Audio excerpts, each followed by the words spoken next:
পুরা এক করে দিও। আমি ভালো আছি বাবা। তোর পুরা ভালো হয়েছে?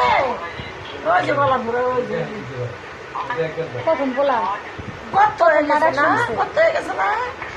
হ্যাঁ প্রথম তো রাসেল ভাই মনে মাডাক শুনছে এলাকা কষ্ট পাবে। হ্যাঁ হ্যাঁ এরকম হয়ে গেছে কে? তো গুলি মারছে।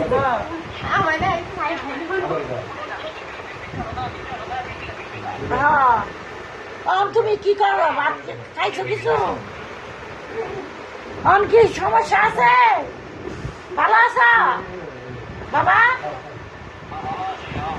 ভাতটা খাও তো, খাইতে ঝগড়া করো না তো। হ্যাঁ বাদ দে।